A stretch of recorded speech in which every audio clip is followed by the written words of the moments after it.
Hari ini yang jadi berbeza pasal apa? Sebab macam-macam konsep kefahaman yang sebenar tentang Tuhan. Tapi bagaimana sebenar pandangan ini dalam kitab suci masing-masing? Di Malaysia yang terbesar kedua agama Kristian. Dan kita tahu orang-orang Kristian hari ini beriman berpandukan kepada 4 Injil. Injil Mark, Injil John, Injil Matthew dan Injil Luke. Dalam Injil Mark pasal yang ke-12 ayat yang ke-29, maka berkatalah Yesus kepadanya, hukum yang terutama adalah, dengarlah wahai Bani Israel, sesungguhnya Allah itu Tuhan kita dan dia bersifat Maha Esa. Jelas. Buka Injil Mark pasal 12 ayat 29.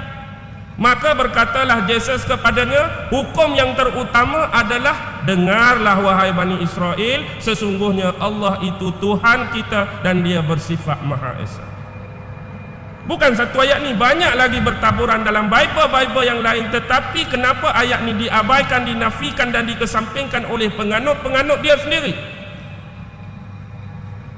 Jelas Allah itu Esa, jelas Allah itu tunggal. Kenapa perlu datang konsep Trinity digabung dengan Ruhul Kudus dan Isa itu dinisbahkan sebagai anak Tuhan? Bukankah ini ekstremis? Bukankah ini pelampauan yang telah dilakukan oleh ulama-ulama mereka terhadap agama suci? Tapi hakikatnya kitab mengatakan demikian. Allah Tuhan yang bersifat tunggal Maha Esa. Sama. Hak dia nak karut tu cerita dia.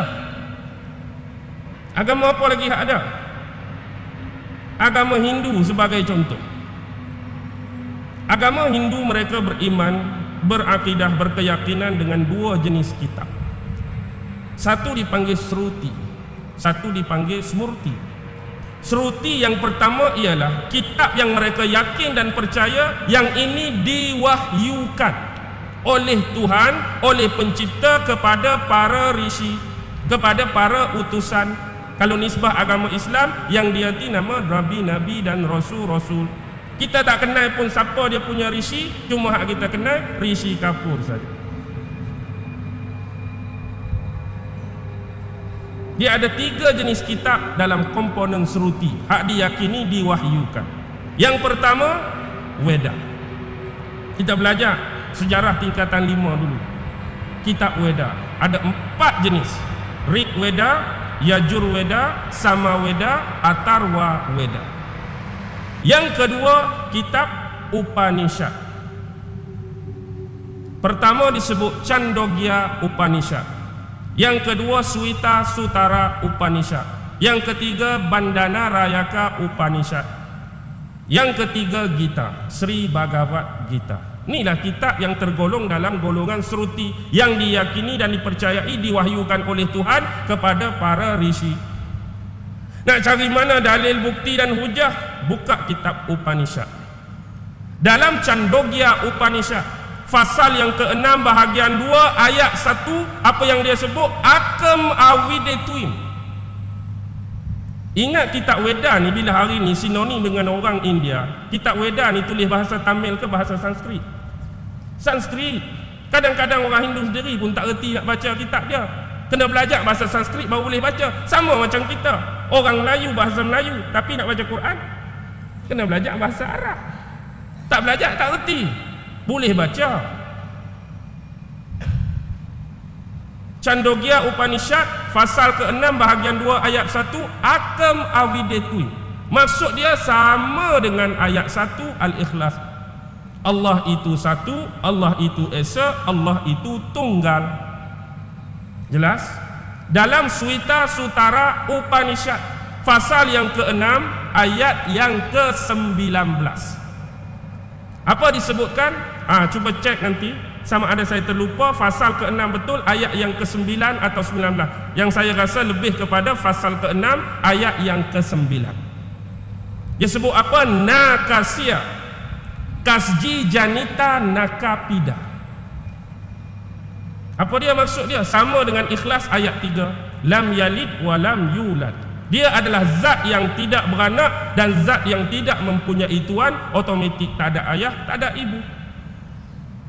Dalam Upanishad yang sama, Suita Sutara Upanishad, fasal keempat, ayat yang ke-19, Natastya Pratima Asti.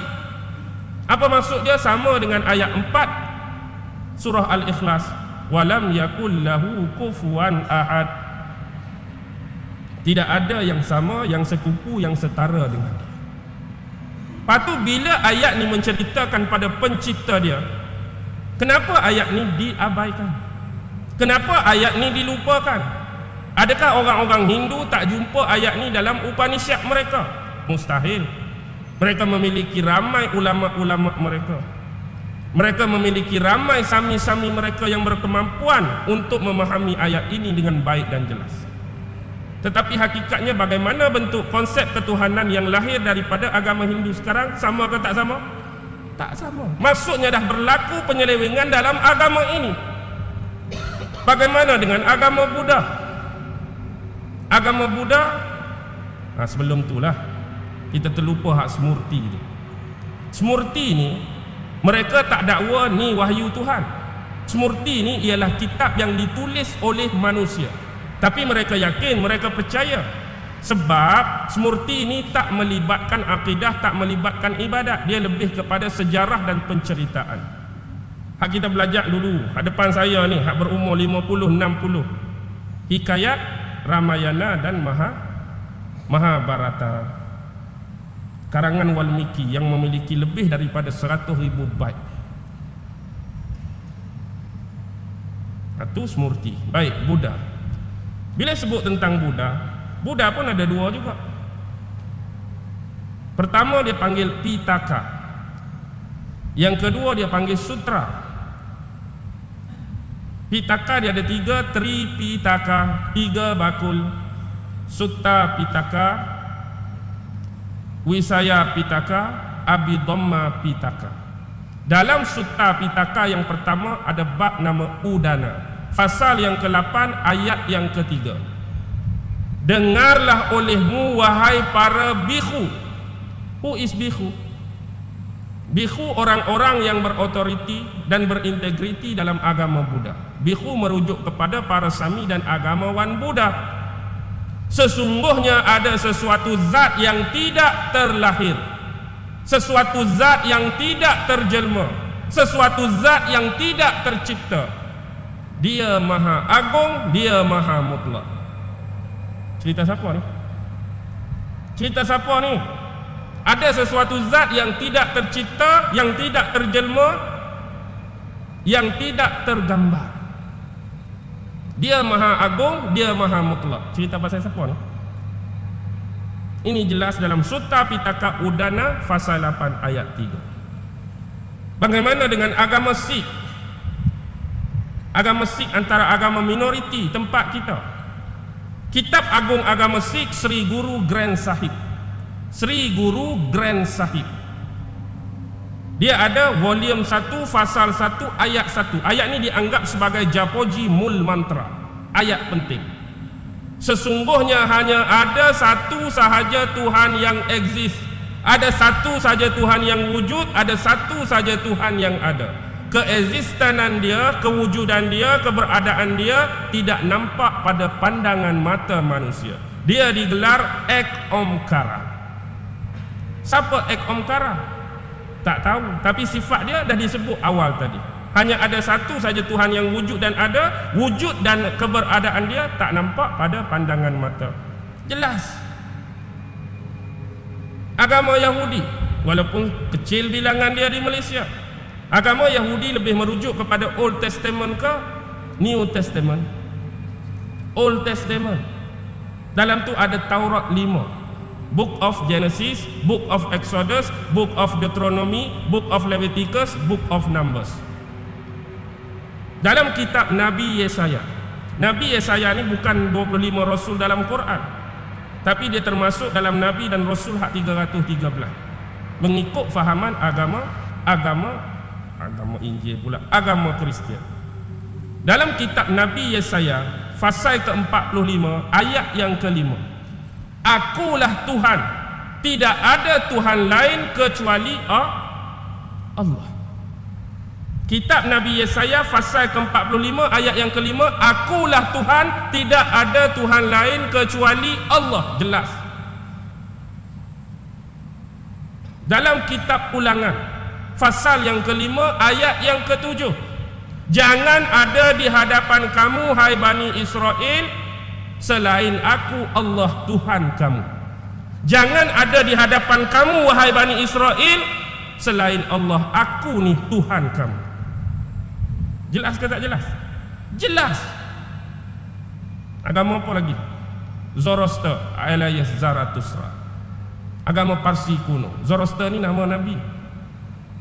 Kitab suci dia Zen Avesta. Pemecahan Zen Avesta ada satu kitab kecil nama Yasna, pasal 31 ayat 7. Sesungguhnya dialah Tuhan yang paling besar dan paling agung, sifat dia tidak dilahirkan dan sifat dia tidak mempunyai tuan. Maksudnya tidak ada bapa dan tidak ada ibu, jelas. Bahkan boleh dikatakan hampir keseluruhan dalam kitab suci yang diyakini dan dipegang oleh agama-agama lain selain Islam mengajarkan bahawa pencipta Tuhan Allah itu tunggal satu, Maha Esa. Lepas tu hal jadi macam-macam ni. Kalau salah sekalipun, jangan kaitkan dengan agama. Tu penyelewengan yang dilakukan oleh penganut. Kalau tak betul sekalipun, jangan dikaitkan dengan pemahaman sebenar agama. Kalau itu penyelewengan yang dilakukan oleh pemeluk dia. Jelas ke tak jelas ni? Jelas, baik. Tetapi kita ada satu lagi benda. Inilah yang dinamakan Islam liberal. Pasal apa perlu tangkup Islam di depan untuk mengideologikan liberalisasi anda?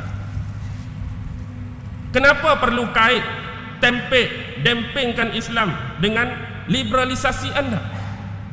Bila kata Islam liberal, apa jadi? Islam liberal ni ialah kalau dia berjaya di gazet, maksudnya anak-anak kita besok bila dah genap berumur 18 tahun, dia berhak untuk menentukan apakah agama yang dia nak anuti. Kita tak boleh kata apa, walaupun kita sebagai bapa Islam, mak sebagai ibu tu Islam, anak kata nak Kristian, Kristian dah dia. Saya suka Kristian, Kristian. Kita tak boleh buat apa. Inilah liberalisasi. Dan lebih jauh, orang liberal ni juga mengguna pakai ayat-ayat Al-Quran.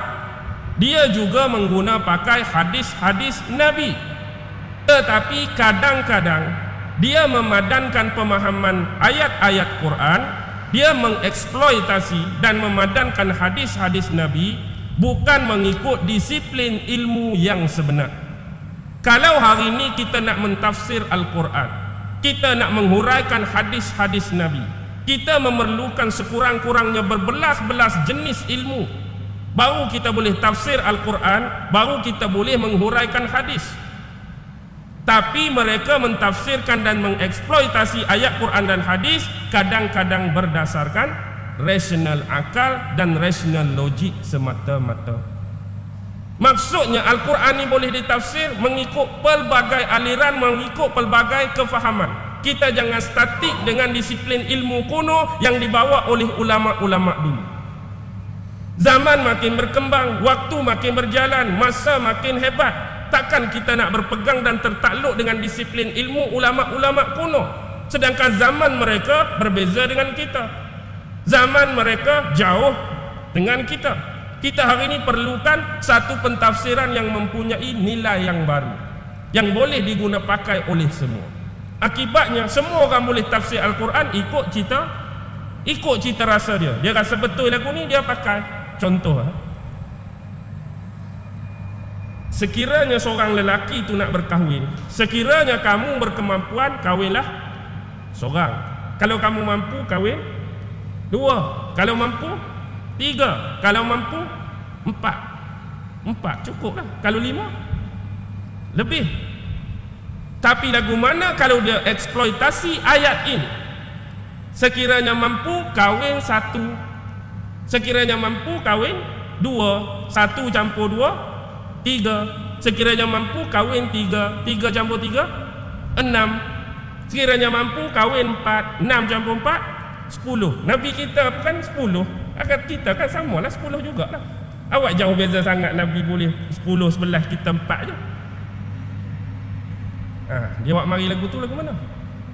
Bukan cakap kosong. Dalil kita pun ayat ni, dalil dia pun ayat ni. Sudah.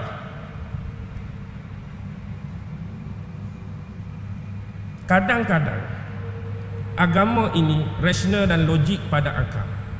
Kadang-kadang agama ni kita nampak tak logik dan tak rasional pada akal. Kita nampak tak logik dan rasional pada akal sebab dia memang tak logik dan tak rasional ke, atau ilmu kita masih belum mampu capai tahap untuk memahamkan ayat tu? Hak mana sebenarnya? Memang ayat ni tak logik dan tak rasional pada akal ke? Ilmu hak kita ada itu tak mampu nak merasionalkan dan melogikkan ayat ini pada event yang sebenar. Hak mana? Dia tak logik ke kita hak tak ada ilmu? Kita yang tak ada ilmu, tak sampai lagi hikmah pelajaran dan iktibar ayat tu pada kita. Bila kita baca rasa macam tak logik ni, macam tak kena, macam tak rasional, terus kita hukum Al-Quran. Dan dia memerlukan penafsiran baru bagi ayat ini. Kalau nak kira logik agama ni, ambil mudahlah. Kalau kita belajar bab taharah, bab sapu khuf. Sapu atau khuf tu kita pakai khuf tu. Kalau ikut kita pakai khuf, kita berjalan tu guna tapak ke guna atas dia tu? Banyak guna tapak, tapi bila suruh sapu khuf, sapu tapak ke sapu atas? Patutnya hak banyak berjalan tu lah kena, kita kata kena debu ke kena habuk ke. Kalau nak sapu, sapu hak bawah, sapu hak atas. Macam tak logik je. Memang nampak tak logik. Sebab iktibar, pelajaran dan ibrah dia tak sampai lagi pada kita. Logik ke tak logik, sebab kita dah beriktikad, kita kena yakin, kita beriman pada Allah, dan Quran dan sunnah ni ialah sumber terbesar yang paling otentik dan perlu kita percaya. Dia boleh diterima pada akal, rasional pada akal pun kena percaya. Dia nampak tak logik pada akal, tak rasional pada akal pun kena percaya. Jadi akibatnya apa dia? Akan keluarlah perkataan macam ni yang mungkin hadirin hadirat tak pernah dengar, tapi saya dah biasa dengar. Keluar daripada mulut orang-orang liberal. Bila berlaku penghinaan terhadap Allah, bila berlaku penghinaan terhadap Tuhan, dia kata apa? Allah tak perlu kita bela, Allah tak perlu kita defend, Allah tak perlu kita pertahankan. Sebab sifat Allah ni maha agung, Allah maha berkuasa, Allah maha tunggal, Allah hebat segala-galanya. Kalau kita keji Allah pun tak berkurang kehebatan dia. Kalau kita caci Allah pun tak berkurang kehebatan dia. Kalau kita marah ke Allah pun tak berkurang keagungan dia. Kalau kita nak maki Allah pun tak berkurang keagungan dia. Sedap tak ayat tu? Sedap tak ayat tu? Tak apa nak hina Allah, tak apa nak caci Allah, tak apa nak marah Allah, tak apa nak maki Allah. Sebab dia Allah, tak kurang sikit habuk pun, tak terkesan pun kata-kata tu pada dia. Ayat tu sedap. Pernah dengar tak perkataan macam ni? Tak apa nak hina Islam pun, tak apa nak caci Islam pun, tak apa nak maki Islam pun. Sebab Islam tu memang satu agama dari Tuhan, agama dari Allah, dan dia agama yang suci dan mulia. Dan tak pernah hilang kemuliaan dia kalau kita caci pun. Tak hilang mulia agama kalau kita keji pun. Sedap tak ayat tu? Sedap lah bunyi tak? Bagaimana kalau dia kaitkan dengan Nabi? Apa yang berlaku hari ini perangai umat-umat Muhammad tidak ada kena mengena dengan Muhammad. Apa maksiat yang dia buat tidak diajar Muhammad. Apa kejahatan yang dia buat tidak diajar Muhammad. Dan hari ini kalau kita nak caci Muhammad pun tak apa, kita nak maki Muhammad pun tak apa, kita nak hina Muhammad pun tak apa. Tak pernah pun berkurang kemuliaan Muhammad tu kalau kita buat semua benda tu. Nabi Muhammad akan kekal status dia sebagai Habibullah, kekasih Allah, kalau kita caci dia pun. Nabi Muhammad kekal sebagai pemberi syafaat kalau kita maki dia pun. Sedap tak ayat tu? Sedap. Tapi dia makan apa? Dia makan inti akidah anda. Bila anda dah start mula menghina Nabi dengan buat ayat terbaik lagu tu, anda start mula menghina agama Islam dengan buat ayat terbaik lagu tu, anda start mula menghina Tuhan anda Allah dengan buat ayat terbaik lagu tu, dia sedikit demi sedikit mula mengikis dan menghakis akidah anda. Perlu apa Allah dipertahankan? Perlu apa Islam dipertahankan? Perlu apa Nabi Muhammad dipertahankan? Bila itu Tuhan kita, bila itu agama kita, bila itu penghulu dan pemimpin kita, sifat mempertahankan itu akan datang secara alami, secara naluri akibat daripada kecintaan yang tinggi pada 3 bentuk komponen tadi. Yang kami marah, kamu hina Allah sebab kami cinta kasih sayang pada Allah. Yang kami marah, kamu caci Nabi sebab kami kasih cinta dan sayang pada Nabi. Yang kami marah, kamu duk caci agama kami sebab kami kasih sayang dan cinta pada agama kami. Atas sebab kasih sayang, kecintaan inilah orang sanggup mempertahankan apa juga. Kalau hari ini seorang datang depan rumah anda, menghina, mencaci isteri dan anak anda atas kesalahan yang dia tak buat, anda duduk saja lah. Anda marah ke relax saja? Orang mari duk caci, duk maki kesalahan yang isteri tak buat, anak tak buat. Kalau yang dicaci itu orang liberal, kalau yang dicaci itu orang plural, dia marah ke? Dia sendiri marah kalau kita caci bini dia. Dia sendiri marah kalau caci anak dia. Buat apa tak buat ayat terbaik macam tadi? Macam mana ayat terbaik kalau orang caci bini dengan anak kita? Ayat terbaik ialah, cacilah anak caci pun, gaji aku 5,000 sebulan tak jadi 3,000. Cacilah nak caci anak aku pun, kereta aku 2 biji tu tak jadi sebiji. Cacilah nak caci pun, motor besar aku tu tak jadi motor kecil.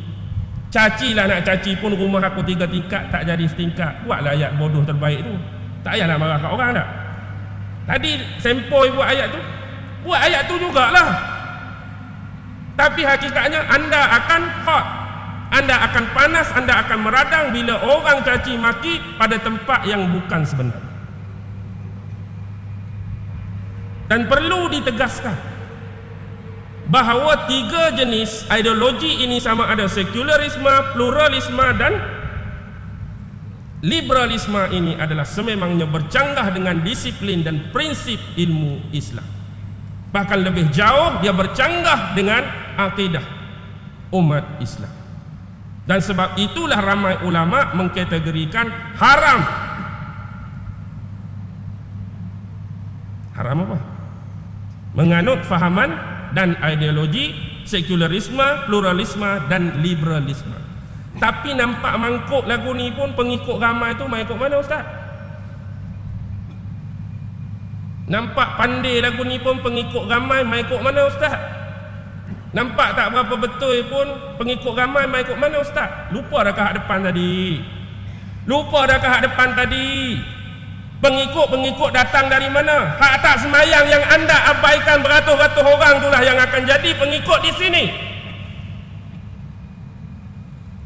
Hak anda buat tak ambil tahu orang yang tak puasa itulah yang akan jadi pengikut-pengikut di belakang ideologi ni. Hak beribu-ribu yang lari daripada bayar zakat itulah yang akan menjadi penganut fahaman ini. Rasa penting dah kah? Rasa dia nak semayang ke tak semayang, ikutlah. Ikut lagi ke? Takkanlah orang jenis tak semayang, tak puasa, tak tu nak ikut Islam hak betul. Sedangkan dia dengan Tuhan pun dia kerak dah. Hubungan kita dengan Tuhan semayang, tapi hubungan dia dengan Tuhan dia putus dah. Aku tak mau semayang. Allah di sana, aku di sini. Lepas tu bila Allah di sana, aku di sini, agak-agak dia nak ikut dah agama yang betul. Dia nak ikut dah Islam yang betul. Dia akan ikut hak tak betul ni lah. Sebab tu di belakang ideologi ni orang Islam pada nama, tapi inti akidah black out dah. Sebab itulah hari ni kalau saya atok di depan, di sebelah saya ni semua pemuka-pemuka agama hak hebat, dan saya mewakili agama Islam, dan di sebelah kanan saya penanya-penanya soalan tentang agama. Mari seorang penyoal yang pertama. Ustaz, dalam agama Islam boleh atau tidak minum arak? Oi, jangan sebut tak boleh, haram. Pi sebelah Kristian boleh tak hak sebenar minum arak? Tak boleh, haram. Yahudi Tak leh, Buddha tak leh, Hatu tak leh, Hani tak leh, tak leh. Dengar tak jawapan? Tak leh. Mari. Soalan kedua, Ustaz, dalam agama Islam boleh tak kita berzina? Oi, berzina haram. Cuba tanya sebelah. Halal ke haram? Haram, haram, haram, haram, haram. Mari soalan ketiga, tipu orang boleh ke tak? Tak leh, tak leh, tak leh, tak leh, tak leh. Mari soalan keempat, berjudi boleh ke tak? Tak leh, tak leh, tak leh, tak leh. Mari kelima, bunuh orang boleh? Tak leh, tak leh, tak leh, tak leh. Semua tak leh. Sebab hakikatnya tak ada satu pun agama yang ajar supaya umat dia, pemeluk dia buat jahat. Mana ada agama kalau hak sebenar agama ajak orang dia buat jahat? Tak ada.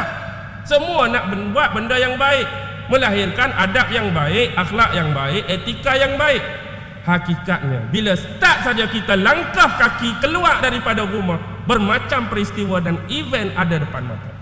Lalu sebelah ni penuh orang duk minum arak, pi depan sikit penuh orang duk rancak berzina, pi depan sikit belonggok orang duk tipu orang, pi depan sikit hak ni pancung kepala hak tu, hak ni tikam perut dia tu, pi situ sikit penuh kedai judi.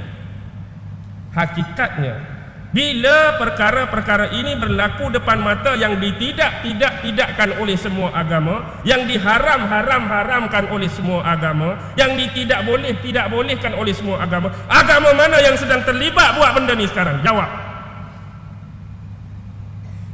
Agama mana yang sedang terlibat buat benda tu? Hak tadi haram, hak tadi tak leh. Hak mana terlibat? Hak mana? Hakikatnya semua agama duduk dalam ni. Percaya atau tak percaya? Pi tanya hak bahagian minum arak. Kamu agama apa ni duk minum ni? Hindu. Oh patutlah. Kamu Kristian. Orang Islam tak ada ke hak minum arak bang? Tak ada ke orang Islam hak minum arak?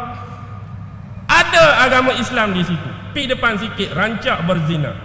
Kamu apa ni? Buddha. Kamu apa? Hindu. Tak ada ke orang Islam hak berzina hari ni bang? Tak ada ke? Ada. Islam terlibat. Tipu orang. Oh tak payah ceritalah bab tipu orang ni. Berlambak tipu orang Islam. Bunuh orang. Tak ada ke orang Islam jadi pembunuh? Ada. Berjudi. Cina berjudi 4 nombor, kita 8 nombor. Minum arak. Kadang-kadang minum arak tu satu dosa. Dosa dah satu hal, dia bangga dekat orang lain. Dia minum arak bukan sembunyi-sembunyi, terang-terangan, dosa besar. Lepas tu bangga pula, tengok 8 botol tak mabuk pun. Dia tu buat dosa besar dah minum arak, lepas tu bangga dengan dosa. 8 botol tak mabuk. Berzina hari-hari 10 perempuan, hari-hari 10 perempuan, tak kena pun. Hari-hari 10 perempuan, tak kena sipilis pun, bangga pula. Hal berzina satu hal, bangga pula tak kena penyakit, tak kena bala. Akibatnya semua terlibat.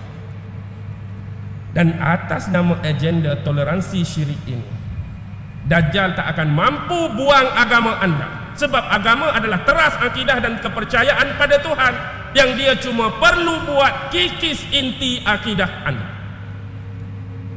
Biar kalau orang tanya, anda rasa anda masih beragama, tetapi inti akidah, amalan sebenar keagamaan, itulah yang anda buat. Pergi tanya apa? Botol arak kat tangan, agama apa? Saya Islam. Nama apa? Abu bin Yusuf. Kita rasa diri kita Islam, tapi amalan tak ada dah. Inti agama dia kikih. Orang nak marah, dia guna tadi hak berkebebasan. Aku beli arak RM7.5 ni guna duit hang lah. Aku beli arak bapak hang support. Dia buat ayat tu. Nak marah tak boleh. Sebab dilesenkan benda ni. Bila dilesenkan jadi halal ke haram? Benda haram pun jadi halal dah sebab dilesenkan. Tak boleh nak kata apa lah. Lepas tu tak makan akidah lagi. Tak makan akidah lagi ke? Jelas tak? Dalam surah Al-Mumtahanah ayat yang keempat. Tolong cek siapa ada telefon, ada aplikasi, takut tersilap baca. Surah Al-Mumtahanah ayat 4. Qad kanat lakum uswatun hasanatun fi Ibrahim walladzina ma'ahu idh qalu liqaumihim inna bara'u minkum wa mimma ta'buduna min dunillah kafarna bikum wa bada bainana wa bainakumul adawata wal baghdha'u abadan hatta tu'minuna billahi wahdah. Al-Mumtahanah ayat 4. Baik. Qad kanat lakum, sesungguhnya bagi kamu, uswatun hasanatun, ada suri tauladan, percontohan yang baik. Nak ambil suri tauladan siapa? Nak ambil percontohan yang baik daripada siapa? Fi Ibrahim walladzina ma'ahu, pada Nabi Ibrahim dan orang-orang yang beriman yang bersama dengan dia. Contoh apa yang Nabi Ibrahim bawa kepada kita? Idz qalu liqaumihim, bila mereka ini berkata kepada kaum mereka, inna bara'u minkum, sesungguhnya kami berlepas diri, kami cuci tangan, kami barak, kami tak terlibat. Tak terlibat dengan apa? Wa mimma ta'buduna min dunillah, hak kamu duk sembah selain daripada Tuhan hak sebenar, yang kamu duk sembah macam-macam selain daripada Allah, kami lepas tangan. Kami tak sabit, kami tak terlibat. Ni barak hak depan kita sebut tadi. Hang nak sembah batu ikut hang, hang nak sembah patung ikut hang, hang nak sembah orang tu ikut hang, hang nak sembah pokok bulan bintang ikut hang, kami tak terlibat. Kami berlepas tangan, kami cuci tangan. Kafarna bikum, kami kufur. Di sini bukan kami kufur, kami mengingkari. Walaupun kami ni cuci tangan, tapi kami ingkar. Apa yang kamu buat ni tak betul. Apa yang kamu duk buat depan mata kami ni tak kena. Wa bada bainana wa bainakumul adawata wal baghdha'u abadan, dan nyatalah di sinilah bermulanya permusuhan dan kebencian di antara kami dan kamu sampai bila-bila. Hatta yu'minu billahi wahdah, sehingga kamu beriman satu-satunya kepada Allah. Selagi dia buat perangai ni, sorry kami tak campur. Tapi dalam tak campur pun kami ni memang benci hak kamu buat. Selagi tak tukar beriman kepada Allah yang satu, inilah nyata permusuhan dan kebencian antara kami dengan kamu. Tiba-tiba Nabi Ibrahim dan pengikut-pengikut dia ajak kita ni berlepas diri daripada karut marut hak orang lain buat. Kita nak suruh jadikan agama ni sama boleh. Dia duk sembah batu pun sama, dia duk sembah tokong pun sama, dia duk sembah patung pun sama, dia duk sembah Tuhan Yesus pun sama, dia duk sembah bulan pun sama, hak ni sembah api pun sama. Jadi kalau sama, rosaklah al-barak kita tadi, berlepas tangan. Kalau kita anggap semua agama sama. Jadi nak bagi tak sama, cuci tangan, lepas tangan sama macam Nabi Ibrahim dengan kaum dia. Nak bagi sama bila? Hatta tu'minu billahi wahdah, sehingga kamu beriman dengan Allah yang Maha Satu, Maha Tunggal, Maha Esa. Selesai? Pukul berapa? Kita start tadi pukul berapa? 7.45, 8.45 sejam. Bagus, sejam lebih-lebih dah. Okey.